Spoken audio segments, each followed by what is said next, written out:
guys, ayan, magsigang tayo guys.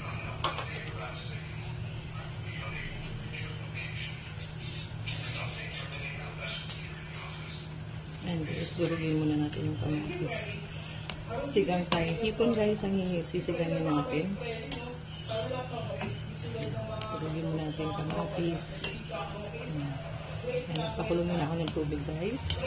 Tapos sinabay ko yung sibuyas at saka kamatis. Para ano siya. Pwede na natin ilagay yung guys. Hipon. Ayan guys. Saglit lang kumaluto guys. Kaya na natin yung ating hipon. Yan, lagyan na natin ito.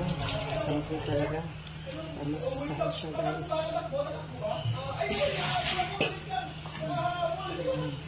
So, may natin lalagay yung ating pampaasim guys. Tama rin. Sarap nito guys. Ito ang aming ulang na tanghalian. Pangkong. Ay, sinigang na hipon guys. Ngayon lang uli ako nagsigang guys ng hipon. Kasi nga, madalang na akong mag-ano ng hipon. Kasi mga high blood kami magkasama parehas.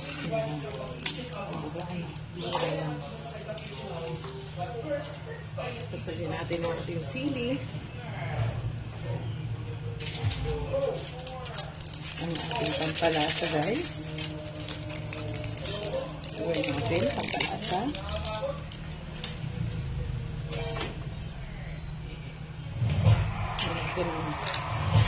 Ayan. Ayan, pampano guys. Lagyan natin sa minta.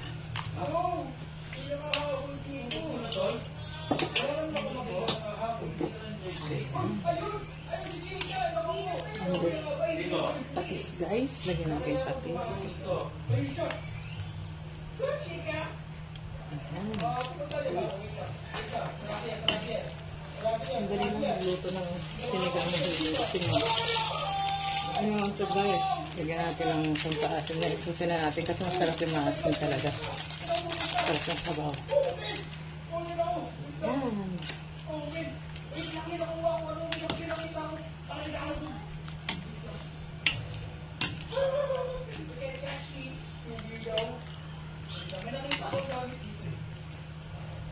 Tikman natin guys, masarap na.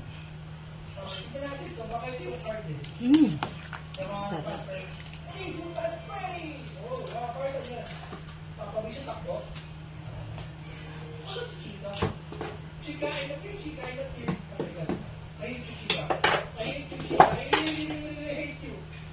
Lagyan natin ng iodized salt.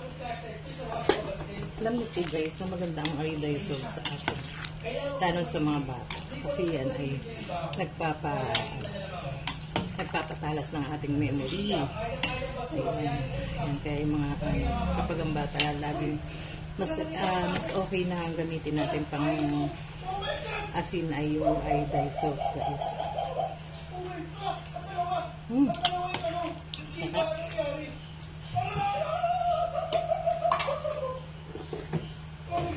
Konting kulo na lang guys yan. Ito na ang ating sinigang.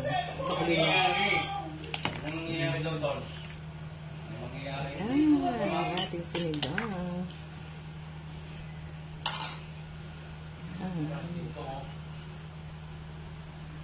Thank you for watching guys, and sana patuloy niyo po ako supportahan sa aking mga vlog guys. Ayan, ito po ang aking vlog for today. Bye bye, see you next video.